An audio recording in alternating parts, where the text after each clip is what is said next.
ကြီး6ကြီးကြောင်းပြောလာတာပတ်2ပြီးပါပြီဒီနေ့ကပတ်3အားလုံးမင်္ဂလာပါ Game Football Insight ကြိုဆိုလိုက်ပါတယ်ကျွန်တော်ကြီး6ကြီးရဲ့ထိဆုံး5ပွဲကြောင်းပြောလာတာ Man City နဲ့ Arsenal ပြီးပါပြီဆိုတော့အခု Chelsea တက်ရောက်လာပြီ Chelsea ရဲ့ဒီယာဒီရဲ့လူခေါ်ယူမှုယူကြည့်လို့ရှိရင်တော့ပရိသတ်တိုင်း19သင်း fan တိုင်းနီးပါအကုန်လုံးကသဘောကျကြတဲ့လူတွေကြီးပဲ Chelsea ရဲ့အပြောင်းအလဲလှုပ်ရှားမှုတွေတော်တော်လေးကောင်းတယ်အသင်းရဲ့ထောက်ခံကစားသမားတွေရတယ်အခုချိန်นี้ရှိနေတော့မယ်လိုအပ်တဲ့ခေါ်ယူအပ်မှုတွေကလည်းအခုချိန်นี้ဖြည့်တင်းနိုင်တော့မယ်သူတို့နေရာမှာတစ်ခုပဲကိုသမားနေရာမှာ Robert Sanchez တယောက်နဲ့လုံလောက်ပါမလားဆိုတဲ့အရာတစ်ခုပဲကျွန်တော်တို့ပဲထုတ်ရရှိတယ်အဲ့တော့ Chelsea နဲ့စားပြီးလို့ဆိုဒီရာဒီမှာသူတို့ရဲ့ရည်ရွယ်ချက်ကပါလဲညီမချက်ကပါလဲဘယ်လောက်ထိသွားဖို့စဉ်းစားထားလဲဆိုတဲ့အရာကိုကျွန်တော်တို့စပြီးတော့မြင်တွေ့ရအောင်မယ်အဲ့တော့ Chelsea ရဲ့ထဲဆုံး၅ပွဲကိုဘယ်လောက်ထိအမှတ်ရနိုင်မလဲ Chelsea ဘယ်လိုချင်းတွေလောက်ထိရှိနိုင်လဲဆိုတဲ့အရာကိုကျွန်တော်တို့ကမ္ဘာသုံးသပ်ကြည့်မယ်ပထမဆုံးအနေနဲ့ Chelsea က Premier League ရာသီပထမဆုံးပွဲမှာ Fulham နဲ့တွေ့ရမှာ Fulham အာဘီလိုကခိုင်းနေတာနီးပြမာကိုစီပါမဟုတ်တော့ဘူးအဲ့ဒါအပြင်ရာဦးကာစီရလည်းရှိတယ် Smith Rowe တို့လို Smith Rowe တို့ Evo တို့လိုမျိုးcreation ကောင်းတဲ့ချမ်းရွှေတင်များတဲ့ဒါသမားအောင်မှစပိန်ရဲ့တိုက်စစ်ကို future မှာဥဆောင်မဲ့ဒါသမားတယောက်ကိုထပ်ပြီးတော့အားဖြည့်ထားဆိုတော့ Fulham တိုက်စစ်ကတော်တော်လေးရင်ကုန်စိတ်လို့ပြဖို့ကောင်းတယ်နီးပြလည်းအာဘီလိုကဆိုတော့ Fulham ဒီရာဒီမှာသူတို့တမ်းမစင်းရရုံဆိုတာထက်ဥရောပဝင်တနေရာလောက်ကိုတားကတ်ထားပြီးတော့ဒီခေါ်ယူအဖြစ်မှုတွေလုပ်ခဲ့လို့ကျွန်တော်ထင်တယ်တစ်ဖက်က Chelsea ကကြောက်လဲနီးပြစားပြီးလို့ဆိုအဲ့ဒါအပြင်ခေါ်ယူရတဲ့ကစားသမားတွေ quality ကလည်းလုံးဝအများကြီးကောင်းတယ်ရှေ့နောက်ကွင်းလေအစုံ Chelsea ရဲ့ခေါ်ယူအဖြစ်မှုတွေအကုန်လုံးကလုံးဝအားရစရာရှိတဲ့နေရာတွေအများကြီးပဲတစ်ခုရှိတာသူတို့ဒီကစားသမားတွေအသင်းနဲ့အံဝင်ဝင်ကြဖြစ်ပါမလားအဲ့ဒီအရာကိုကျွန်တော်တို့ခုချိန်ကြီးကောင်းကောင်းမမြင်ရသေးဘူးခြေတန်းပွဲတွေကအနိုင်ငယ်တိုက်အောင်လို့ရှိပြီမယ်ဒီအရာတွေပေါ်မှာ Chelsea ကောင်းတယ်ဆိုရပြောရအောင်ကျွန်တော်ဒါတွေပြောလို့မရဘူးမန်စီးဆိုလို့ရှိရင်ခြေတန်းပွဲမှာတောက်လျှောက်ကောင်းလာဗျာအာဆင်နယ်မထင်မှဘဲနဲ့3-0နဲ့ရှုံးတယ်အာဆင်နယ်ဆိုလို့ရှိရင်ခြေတန်းပွဲမှာတောက်လျှောက်ခြေတန်းတွေမကောင်းလာဘူးဗျာ3-0ဆိုတဲ့အရာနဲ့မန်စီးတီကိုနိုင်တယ်အဲ့တော့ခြေတန်းပွဲတွေကဒါရဲ့အကျိုးမပြုဘူးတက်ရောက်မှုမရှိဘူးဆိုတဲ့အရာကိုပြတယ်ပြီးတော့ကလားနီးပြ2ယောက်လုံးတော့ကမြလီကိုပထမဆုံးစဖွင့်ရမှာဆိုတော့ဒီပွဲကတော်တော်လေးကိုကြီးလို့ကောင်းမယ်တော့ရွေးရမထည့်ရဲ့နီးပြ2ယောက်လုံးပရီးမီးယားလိအသင်းတွေမှာပြိုင်ဖက်ဖြစ်ပထမဆုံးရင်ဆိုင်ရမှာပေါ့အဲ့တော့ဒီပွဲကဘယ်လိုဖြစ်သွားမလဲတော်တော်လေးကောင်းတယ်အန်ဆိုဖာနန်ဒက်ကတော့တေချာပေါက်အဲ့ရက်တွေကတော့ပေါအောင်မှာပေါ့နော်ဘာဖြစ်လို့လဲဆိုတော့ဒလိုင်းဒီမှာလာလဲရင်အန်ဆိုရဲ့အပြောင်းရွှေ့ရအပြီးသက်သွားမှာဒလိုင်းဒီထိအန်ဆိုဖာနန်ဒက်ရဲ့အပြောင်းရွှေ့ရအသက်ဝင်နိုင်သေးရဆိုတော့ဒီပွဲဒီမှာအန်ဆိုဖာနန်ဒက်ကပါနိုင်သေးတယ်ဆိုတော့ချက်စီရဲ့ကွင်းလေးတော်တော်လေး strong တယ်သူတို့ခေါ်ယူရတဲ့ Morgan Roger တို့ Quanta တို့အဲ့ဒါပြင်ပြီးခဲ့တဲ့ရာသီကခြေသွင်းမပြခဲ့တဲ့ကိုပါမှာဒီပွဲမှာဘယ်လောက်ထိလောက်ပြနိုင်မလဲဘယ်လောက်ထိတရားမှုရှိမလဲဆိုရအောင်ကျွန်တော်မြင်ရမယ်ကျွန်တော်အနေနဲ့ပြောရရင်တော့ဖူဟန်ကျွန်တော်တော်တော်လေးသဘောကျတယ်ဒီရာသီလူခေါ်ယူမှုကအစသူ့ရဲ့အသင်းပုံစံကအဆုံးကျွန်တော်သဘောကျပြီးတော့ချိန်နေတဲ့ Premier League အသင်းတစ်သင်းထဲမှာပါတယ်တစ်ဖက်က Chelsea ကလည်းမြို့ခံပြိုင်ပွဲဖြစ်သည့်တိုင်အောင်ကျွန်တော်အမြဲတမ်းကြည့်ဖြစ်တဲ့အသင်းတစ်သင်းဆိုတော့ Chelsea ဒီပွဲမှာနိုင်ဖို့အတွက်မခက်ခဲလာဘူးထင်တယ်ဒါပေမဲ့ပေးကူပြန်ပေးရနိုင်တယ်သူတို့လာကွာစကိုခေါ်ယူရတဲ့ခံစစ်ကကျွန်တော်အနေနဲ့ပြောရင်တော့လုံလောက်မှုရှိသေးဘူးဒါအပြင်ခုကွေရလာဆုံးရှုံးထားရတာဖလာကန်နိုကဒါသမားလေးကိုခေါ်ယူထားသည့်တိုင်အောင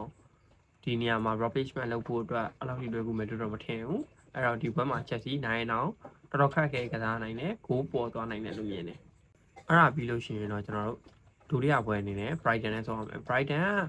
ကဒီပြဟာစလားဘယ်လောက်ထိလုံးနိုင်လဲဆိုတဲ့အရာကိုမြင်ပြီးသွားပြီကျွန်တော်တို့တီဗီသား Brighton ကတောက်လျှောက်တိုးတက်နေတဲ့အသင်းကစားသမားတွေဘယ်လောက်ပဲရောင်သူတို့အသင်းကလုံးဝပြိုလဲသွားခြင်းမရှိဘူး Premier League မှာလည်းလက်ဆိုရဲပုံစံအများတန်းချီကုပ်ယူထားနိုင်တဲ့အသင်းတိုင်းတိုင်မတိုင်းနီးပါအောင်လောက်ခပေးနိုင်တယ်ဒီဟာကတော့နီးပြစာပြီးလုံးဆိုတော့ပထမဆုံးခက်ခဲရဲစမ်းတမ်းပဲ Premier League ပွဲဥထွက်လို့ပြောရမယ်ဟိုဟန်လည်းနီးပြတွေချိန်ထားတာအဲ့ဒါပြင်ကစားသမားတက်တွေချိုးရရင်နဲ့သူတို့လည်းပြန်လည်းတိဆောက်သေးဆိုတော့အခုလိုမျိုးတိဆောက်ပြီးသား Premier League အသင်းတစ်သင်းနဲ့ Chelsea ပထမဆုံးရင်ဆိုင်ရမှာဆိုတော့ဒီပွဲက Chelsea အတွက်အများကြီးခက်ခဲသွားနိုင်တယ် Robert Sanchez တို့ Chelsea နောက်တန်းတော့အမားလုံးနိုင်လို့ရှိရင်ဒီနေရာမှာ Troy လောက်ခက်ရဝိုင်းနေတယ်ဒါအပြင် Ansu Fernandes စောစောစီးထွက်သွားမယ်ဆိုလို့ရှိရင်ဒီပွဲက Chelsea အတွက်ထိုးနှက်ချက်ကြီးမာတယ်အားနဲ့ချက်ကြီးမာပွဲလို့မြင်တယ်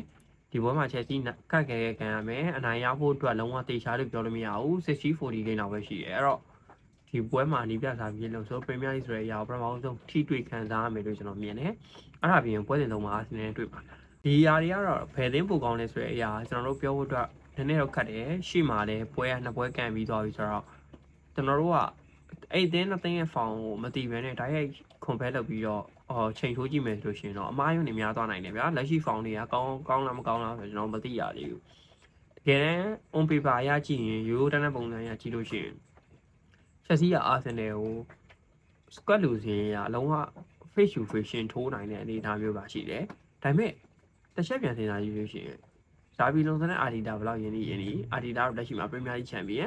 ဇာဘီအလွန်ဆိုကလီဗာပူးနဲ့ချန်ပီယံဖြစ်ဖို့ဒီတိုင်အောင်သူ့မှာတက်တည်ပြရတဲ့အများကြီးရှိသေးတယ်ပရီးမီးယားလိဆိုတဲ့အရာကိုလည်းအခုမှထိတွေ့ခံစားရတာအာဆင်နယ်ကဒီပရီးမီးယားလိတစ်ခေါက်ရပူးတာနဲ့ပဲကျင်းနေတဲ့အသင်းမျိုးမဟုတ်ဘူးနီးပြအာဒီတာလည်းအဲ့တိုင်းပဲသူတို့ဒီနေရာမှာကြီးထိုးခြင်းနဲ့ငကိုတွေကဒီရွယ်ချက်ကကျွန်တော်တို့ကြီးမားတယ်ပေါ့နော်ဘာဖြစ်လဲဆိုတော့အာဒီတာအာဆင်နယ်ကိုရောက်ဖို့အတွက်အချိန်ဒီမှာကျွန်တော်တို့ဘယ်လောက်ထိတိဆောက်ခဲ့ရလဲကျွန်တော်တို့အများကြီးသိတယ်ကျွန်တော်တို့ဘာဖြစ်လို့ပတ်ခွာဒီလိုလား error ကျနေတဲ့အချိန်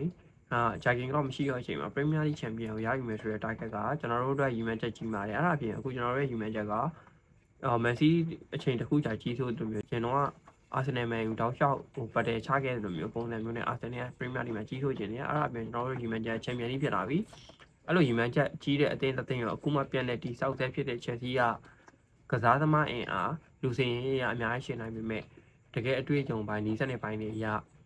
လုံးဝအများကြီးရှင်နိုင်မှုအတွက်လုံးဝမသေးချဘူးအဲ့တော့ဒီပွဲ 50-50 game ပဲတင်နိုင်မယ်ဆိုတဲ့အရာကိုကျွန်တော်တို့ခွင့်ထဲမှာပဲစောင့်ကြည့်ရမယ်အဲ့တော့ပွဲစဉ်လေးမှာဆိုလို့ရှိရင်တော့ဟာစီတီ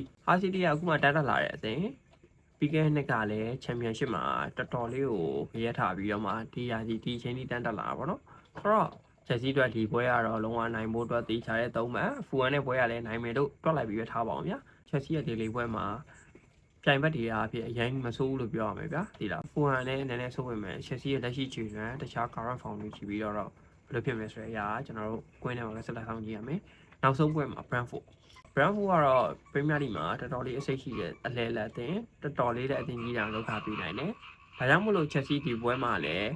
Brighton ပြီးလို့ရှိရင်နောက်ထပ်ခက်ခဲတဲ့စံတမ်းမှုတစ်ခုနဲ့ရင်ဆိုင်ရမယ်ပေါ့ဆိုတော့ Chelsea ဒီပွဲတွေမှာဘယ်နှမှတ်ထိရနိုင်မလဲဘယ်လောက်ထိရနိုင်မလဲဆိုတဲ့အရာကိုကျွန်တော်တို့Premier League ပွဲတွေစားမှာပဲတေချာအနီးကဆွေးနွေးကြည့်မယ်။ခုလောဆယ်တော့လက်ရှိမှာတော့ Chelsea ကအကြီး6ကြီးထဲမှာတော်တော်လေးကိုအသင်းအားဖြင့်ပြိုင်ဘက်အသင်းအားဖြင့်တော်တော်လေးကိုချောင်းနေတဲ့အသင်းတွေမှာပါတယ်။ Arsenal ဆိုလို့ရှိရင် Aston Villa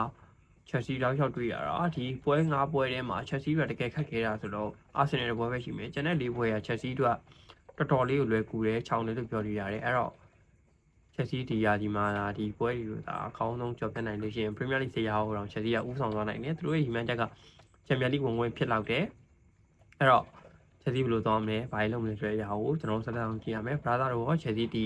၅ပွဲမှာဘယ်နှမှရနိုင်မလို့တင်လဲ comment မှာဝင်ရောက်ဆွေးနွေးကြလို့ရပါတယ်အဲ့ဒါအပြင်ကျွန်တော်ရဲ့ YouTube channel နဲ့ TikTok account လေးကိုလည်း follow မလုပ်ရသေးဘူးဆိုတော့ follow လုပ်ခဲ့ပေးဖို့အတွက်အမြတ်တရရက်ခံပါတယ်ဗျကြည့်ရှုအားပေးသူတောက်ဖြတ်ခြင်းနဲ့ကျေးဇူးအများကြီးတင်ပါတယ်